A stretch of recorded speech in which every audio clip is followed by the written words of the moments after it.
Sir सबसे पहले बहुत बधाई आपको। किस तरह से देख रहे हैं सर इन 3 उपचुनावों के परिणाम को? 2 सीटों पर जो है वो आपको जीत यहाँ पर हासिल। देखिए, हेमंत सर आप क्या आईडी नीचे करो।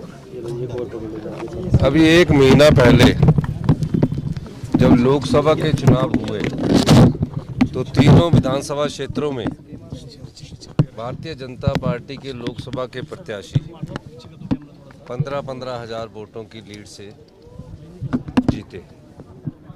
अचानक एकदम तीनों निर्दलीय प्रत्याशी के चुनाव हुए। भारतीय जनता पार्टी ने तुरंत प्रभाव से तीनों चुनाव घोषित करवाए और मुझे खुशी है कि हिमाचल की जनता ने जनबल का साथ दिया और धनबल की पराजय हुई। देहरा विधानसभा क्षेत्र से 25 साल से हम कांग्रेस पार्टी वहां चुनाव नहीं जीत पा रही थी। पार्टी प्रत्याशी ने कमलेश ठाकुर को वहां से टिकट दिया और हाई कमांड ने जो सर्वे करवाया उसके आधार पर वो टिकट दिया गया। वहाँ हमारी जीत हुई है। नालागढ़ में आज़ाद प्रत्याशी थे और वहाँ भी हमारी अभी अंतिम काउंटिंग का दौर चल रहा है, वहाँ भी हमारी जीत सुनिश्चित है।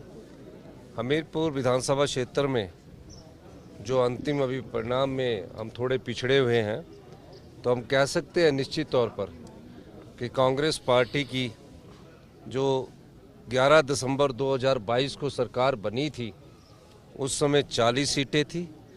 वो 40 की 40 सीटें अभी कांग्रेस के पक्ष में आई है और मैं दावे के साथ कह सकता हूँ ये जनता की जीत है। भगवान के आशीर्वाद से, देवी देवताओं के आशीर्वाद से जिस प्रकार का राजनीतिक षड्यंत्र जनता की सरकार को गिराने के लिए किया गया, 16 महीने से हमने जनता के हित में कार्य किए और जिस प्रकार की राजनीतिक षड्यंत्र का जवाब हिमाचल की जनता ने दिया है वो आपके सामने है। निश्चित तौर पर ये लोकतंत्र होता है, इसमें मतदाता वोट डालकर अपनी भावनाओं का प्रकट करता है और मतदाताओं ने अपनी भावनाओं का प्रकट किया। कुछ जगह एक विधानसभा क्षेत्र में कहीं ना कहीं रणनीति मतदाता ने वोट तो बहुत अधिक डाला है, बहुत कम वोटों से हम हमीरपुर में अभी पिछड़े हैं। फाइनल आउटकम पर ही मैं उसके बारे में कह सकता हूं, लेकिन 2 सीटों पर हम कंफर्टेबल लीड हमने बनाई है और मैं हिमाचल की जनता का, आम लोगों का, किसानों का, महिलाओं का, युवाओं का बहुत बहुत धन्यवाद करना चाहता हूं कि जिस प्रकार की राजनीति की शुरुआत भारतीय जनता पार्टी ने की थी, खरीदो फरोख्त की राजनीति की शुरुआत भारतीय जनता पार्टी ने की थी।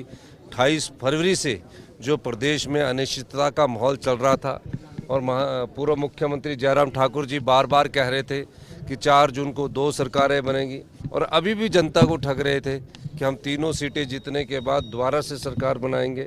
तो मैं ये कहना चाहता हूँ कि जनता के जनादेश को स्वीकार करके आपको ये स्वीकार करना चाहिए कि जनता ने आपकी बात को ठुकराया है। सर ये बीजेपी को एक जवाब था, लेकिन आपको लगता है राष्ट्रीय स्तर के ऊपर भी 13 सीटों के ऊपर चुनाव हो रहे हैं, जो इंडिया गठबंधन है उसको 6 के करीब जो है वो सीटें मिल रही हैं, लेकिन हिमाचल का संदेश आपको लगता है नेशनल पर्सपेक्टिव में भी इम्पोर्टेंट है क्योंकि यहाँ सरकार गिराने की सरकार को गिराने। देखिए, हिमाचल के संदर्भ में जनता के वोट से हम 40 विधायक चुनकर आए और नोट के दम से हमारी सत्ता को गिराने की कोशिश की गई। 28 फरवरी को इस बारे में पहला षड्यंत्र रचा गया और विचित्र बात यह है कि 1 महीना तक ये 9 के 9 विधानसभा क्षेत्र में अपने गए नहीं, हिमाचल की सीमा के बाहर आए नहीं। 1 महीना हिमाचल की सीमा के बाहर बैठकर ये पूर्व विधायक जो थे वो सरकार गिराने का षड्यंत्र रच रहे थे। और दूसरी बात, इन 3 निर्दलीय विधायकों को इस्तीफा देने की जरूरत क्या थी? अगर हम काम नहीं कर रहे थे तो वैसे भी वो भारतीय जनता पार्टी के साथ बैठ सकते थे। तो इन निर्दलीय विधायकों पर किस चीज़ का दबाव था? ये सब जनता ने इसका जवाब दिया और करारा जवाब दिया है। तो मैं हिमाचल की जनता का, सभी लोगों का, आप पत्रकार बंधुओं का भी धन्यवाद करना चाहता हूँ जिन्होंने ये राजनीति की शुचिता को बनाए रखने के लिए और स्वच्छता को बनाए रखने के लिए अपना महत्वपूर्ण योगदान दिया।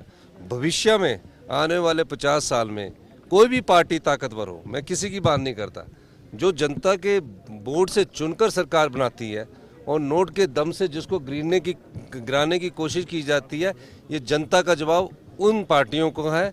और भविष्य में मेरा मानना है कि आने वाले समय में अब ऐसा हिमाचल की राजनीति में नहीं होगा और हिंदुस्तान की राजनीति के लिए भी ये एक सबक के तौर पर देखा जाना चाहिए। नो, अभी फाइनल रिजल्ट आ रहा है, कुछ वोटों से है, वो तो मैंने आपको बता दिया। धन्यवाद। और फिक्र हमेशा मेरे साथ रहता है। भूषण ज्वेलर्स, अनमोल रिश्तों के लिए।